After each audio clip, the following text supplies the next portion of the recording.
Hey guys, whether you're new or old, be sure to like, share the video, and you can subscribe to the YouTube channel at Trueish for more basketball content. Hello and welcome to episode 21 of the Trueish Hoops podcast. As always, I'm Dan Aquino, and this week I thought I'd keep it simple. Let's talk about the in-season tournament coming to an end. My big takeaways from that tournament, obviously the Lakers being the champions of their first ever NBA Cup. First off, let's talk about the people that says it don't matter. I mean, that was not the tone everybody had last week when we were all enjoying the games and watching playoff-like atmospheres. But as soon as people realized that the Lakers can win it, everyone switched up. And I mean, it's just so tired. You know, obviously it's not the same as an NBA championship. I mean, that goes without saying. Obviously, this is something new, but this is something that Adam Silver and the NBA, they're trying to get going to spicy up the regular season. And I think they did a good job. I mean, people were enjoying these games. I enjoyed these games. And even more so, the players cared about it. You know, it doesn't hurt that they're getting $500,000 if they win this. Just the competitiveness and the atmosphere. These were serious games. The players took them seriously. But since when is the NBA championship at the end of the season the only thing that matters? I mean, we've gotten to the habit of not celebrating these things, you know, the process of the NBA season, now this in-season tournament. Just there's accomplishments that you can celebrate that aren't always the NBA championship. Only one team wins at the end of the day, and I know that's the goal, but they are, I hate to sound like Giannis last season, but there's steps to success. This is a step to success, both for the Pacers and the Lakers. The Lakers prove to themselves that they can win in a big pressure situation. The Pacers, who are kind of a rebuilding team but are having a really good start to the season, proving to themselves that they can hang with some of these better teams in the NBA. They beat both the Bucks and the Celtics to get to these finals, and pretty much hung with the Lakers. Even though the Lakers kind of controlled the game for the most of the time, they didn't get blown out. Anytime that the Lakers kind of took their foot off the gas pedal, the Pacers made a run and made it a close game. They did that several times, even up until the fourth quarter. It was just too much LeBron, too much AD. We worried whether the players would care. You know, when we talked about the in-season tournament, when it was announced in the offseason, I worried, would the players care? Would there be a reason for the fans to care? And I think whether the fans care, I think that's something you still have to work on. But if you're wondering if the players cared, if you watch the game, especially the Pacers in that game against the Celtics, when they made that run and came back in the fourth quarter to beat them, I mean, they were hype on the bench. And it's undeniable that the players cared. Fans are pretending now that the in-season tournament was a flop and that, you know, it's a waste of time. And that's just because, you know, their favorite player didn't win, their favorite team didn't win. Instead, the player that gets probably the most undeserved hatred of any athlete in American history, all because he dares to challenge an all-time great, and, you know, made a free agency decision, you know, 13 years ago now that media members are still sour about. Now the tournament's a joke. Can it be improved upon? Yes, everything can. But this is significant. I thoroughly enjoyed this tournament, the NBA Cup, which I think they should call it. Don't call it the in-season tournament. It doesn't just roll off the tongue the best. Call it the NBA Cup. You know, make it sound a little more official. They should make the championship game count towards the regular season. I mean, it's kind of crazy that the Pacers and Lakers played this game. AD had that huge game, and all the stats and the fact that they played this game it's going to get lost. But this is significant. Like LeBron said, you can never top being the first to do something. For as long as this exists, LeBron and the Lakers will always be the first team to win the NBA Cup. And I do think as years go by, this will become something we do treat as a legitimate accomplishment. If it was so easy, why didn't your favorite team win? I'm just so tired of the BS narratives. Just admit you don't like basketball as much as you think you do. Because no one who claims to be a fan of the NBA, who claims to be a fan of just basketball as a sport, goes so far out of their way to discredit and hate everything about it. I mean, credit to Adam Silver. This was a great idea. I was wrong. I criticized this idea, as many people did, before the season because I just wasn't sure what it was going to look like. I still hate the courts. I think that has to change. They have to just go back to simpler courts. The bright red, the bright purple, bright blue, it's too much. The jerseys weren't great, but that's more a criticism of Nike, more so than the NBA themselves. I don't know about having it in Vegas every year because that crowd was kind of mid, despite there being a lot of Laker fans in Vegas. I like the idea of actually having it somewhere different every year. Like in cities that don't have an NBA team, like having it in Seattle maybe next year. Seattle's been pining for the Sonics back. They would be a great crowd to host that in-season tournament, that Final Four. St. Louis maybe, or maybe even go abroad. Do it in Mexico City, go in the UK. The NBA is a global sport. They could definitely do it in other places. Now, to what we actually saw on the court, the Pacers, credit to them for making it to the finals of this thing. A really, really good young basketball team with a high-octane offense. They're actually the number one offense in the league. And they were able to outlast two contenders that we have talked about, for weeks and weeks now, as the season has progressed, the Bucks and the Celtics. The Bucks have gotten, their act together, especially over the past few weeks, and the Celtics have been great since the beginning. And the Pacers went in and beat both of those teams in back-to-back games. I'm glad to see there's no slander for Tyrese Halliburton because he didn't have a great game on Saturday night against the Lakers. He had 20 and 11, which is still a good game, but it was clear the Lakers threw a lot of different defenders at him, doubled him off the pick and rolls. They hedged some pick and rolls. They switched. They really wanted to take him out of his rhythm.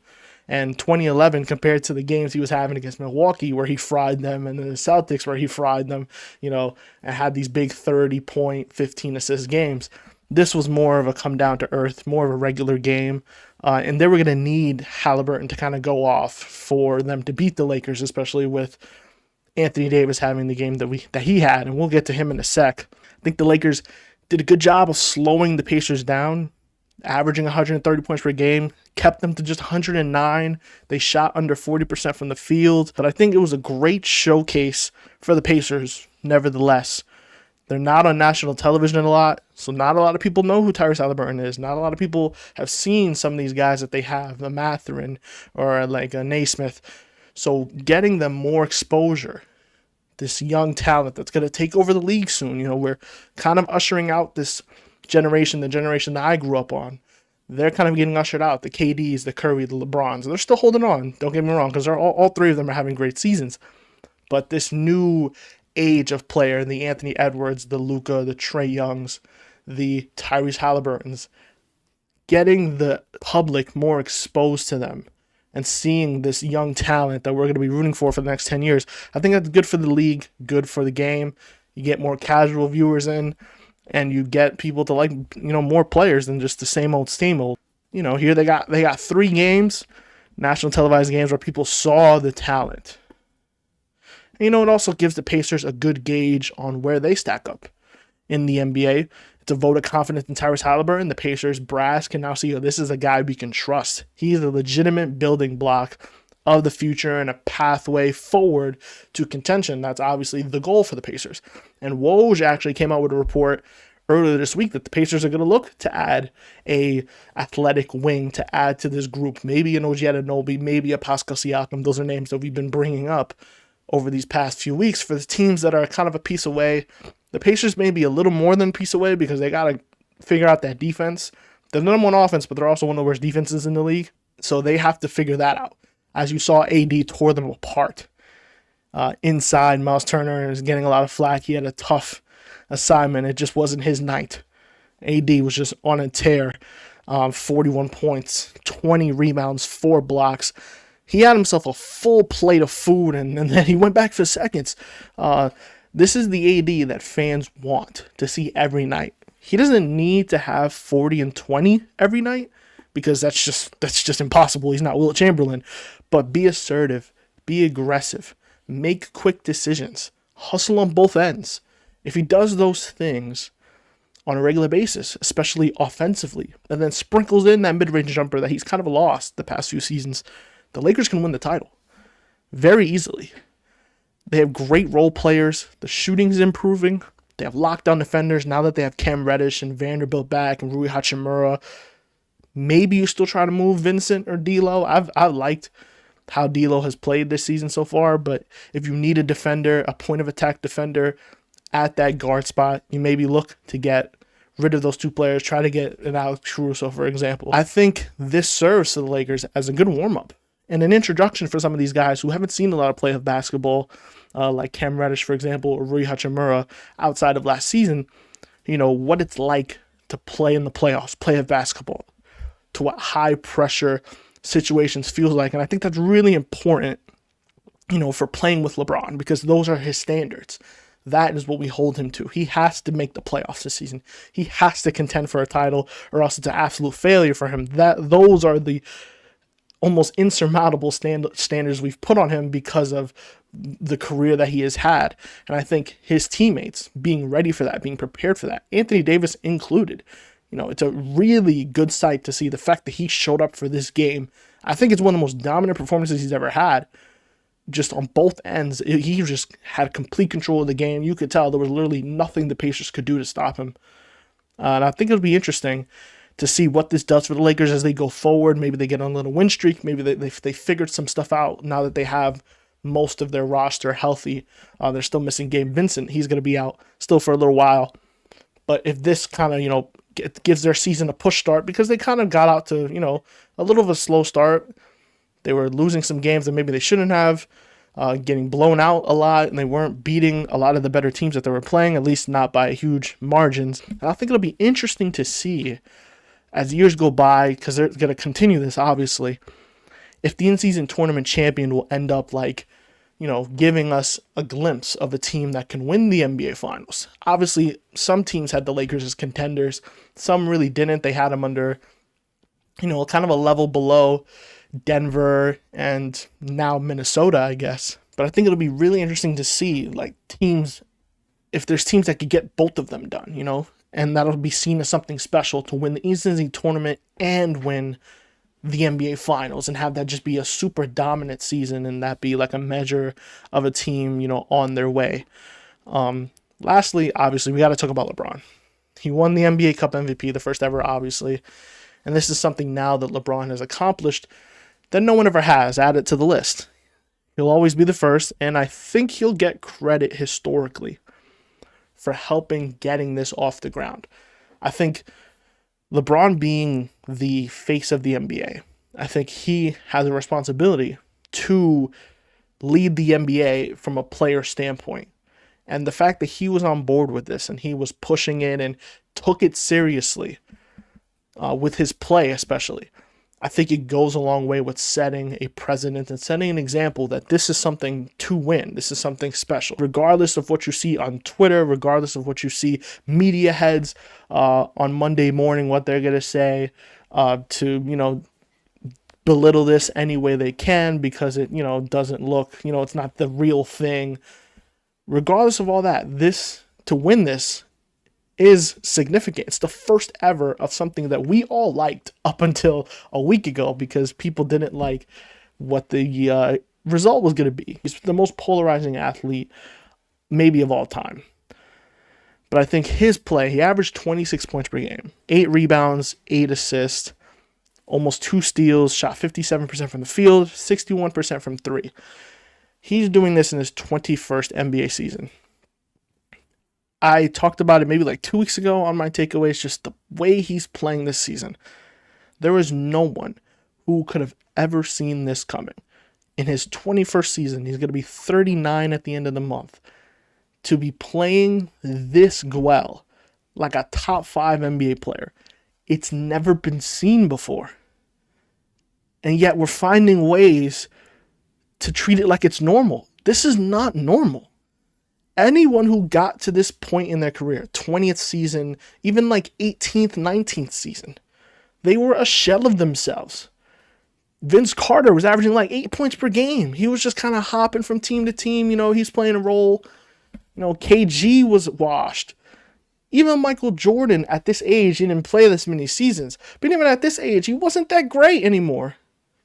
Still could give you 20 on a given night, but not efficiently. Not with great defense. Not with this level of play. We just never seen it. And I think we have to just recollect ourselves. Get a different perspective on this. We have been taught by many in the media, and the media has a powerful hand in this, to just, the second we see something LeBron accomplish something, we have to find a reason to explain it, to why it's not special. This is special. Put the NBA Cup aside. The fact that he's playing this well and that he, for the most part, is the Lakers' best player at almost 39 years old. And if you watched in that Pelicans game, Zion Williamson is 23, 24, about my age. He has his issues, obviously. He's, with his health and with his conditioning and stuff. But you match them up, which one you think looked better? Zion at 23 or LeBron at 39? Because I'll tell you right now, if you didn't watch the game, LeBron thoroughly outplayed Zion Williamson. Almost 16 years older than him. Who was moving faster? LeBron. Who was jumping higher? LeBron. Who was quicker? Who was playing better, shooting better? It was LeBron. And this is the guy when he came out of Duke, we were like, this is the next LeBron. Next Charles Barkley, big dude, huge vertical, powerful player. It's not so easy, is it?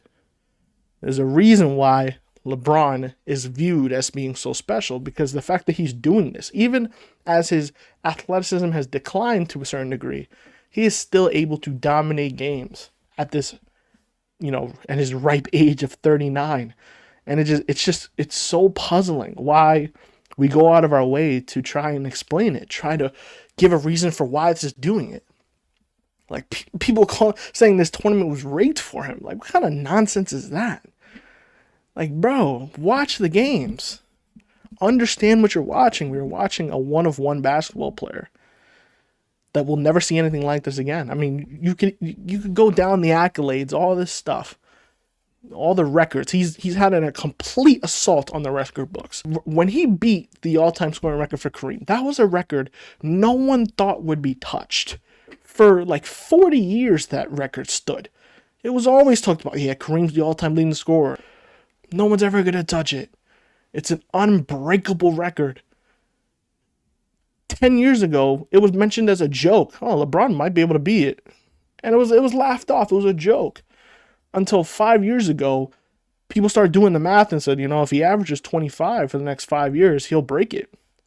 Not only did he break it, but now he's going to completely lap it. He's going to put it so far that no one will touch it. Nick Wright, maybe last week or the week before, on First Things First on Fox Sports, he did the math for some guys in the NBA that what they have to do to beat it. Like Luka has to average like 30 for another 15 years to break it. Like just ridiculous stuff. Even Kevin Durant, who's actually, I believe he's 10th now in the all-time scoring list, he's going to probably get up close to the top 5 because he's that type of scorer. And then some of those guys at the bottom of the top 10 are close together. Melo, Moses, Dirk, Shaq, whoever's still in that vicinity, they're kind of close together. So he could leap those guys. But even Kevin Durant would have to play like another 5-6 seasons to catch LeBron in all-time scoring. He's not going to do it. And we're not going to see it done. You have to legitimately play 21 seasons. Never have a major injury, never miss a whole season or half a season, and you have to average near 28 points per game. It's not going to be done. We've never seen it. We'll never see it again. But that's not even the half of it. All the major moments, all the playoff moments, I don't mean to rant, but it's just crazy that we just see LeBron accomplish all these things, and our first reaction is to try and discredit it instead of just like, wow, to actually digest it and be like, this is something.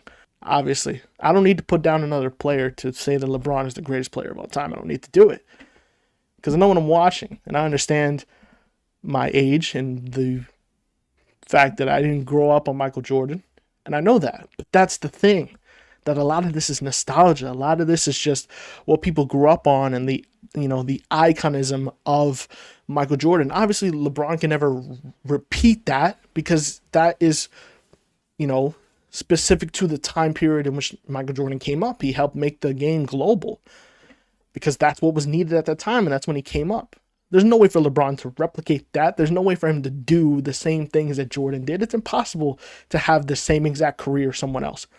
Kobe tried, and he still didn't do it. His career ended up differently. The fact that we keep LeBron, he has to match up perfectly with Jordan for him to consider the GOAT.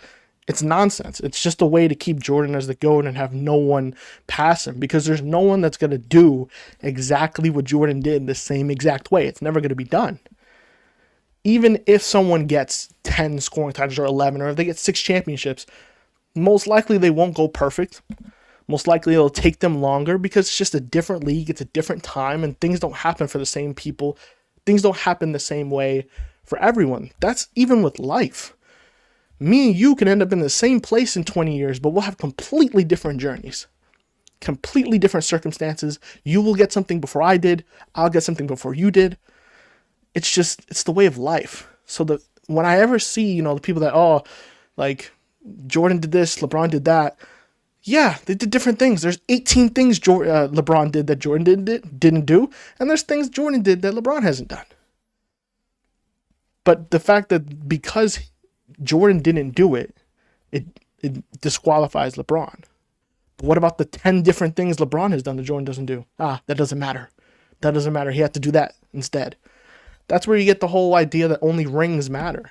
And that's a bad way to watch the sport, because there's a lot of things that go on other than who wins the title at the end of the season. There are a lot of all-time greats that don't have a championship, or it took them forever to win one, or they won one when they weren't even the best player. But we don't discredit that. But that's unfortunately where we live in. I just hope as time goes on, once we see this, as LeBron continues his career, he's going to reach 40,000 points, possibly at the end of the season, maybe at the beginning of next season. Continues to push that record, climbs the all-time assist list, because he's 4th on that list. People are going to come around to the idea that maybe we've been kind of led astray. Maybe we've taken this guy for granted. It's possible we don't realize that until he's gone, but I'm happy to say I've realized it way before that, and I enjoyed. So if you enjoyed the video, like the video, share the video. You can also subscribe to the YouTube channel at Trueish Hoops. You can also follow the show at Trueish Hoops on TikTok for more basketball content. That is all we have for this episode of Trueish Hoops. I'll see you guys next week right here on Trueish Hoops.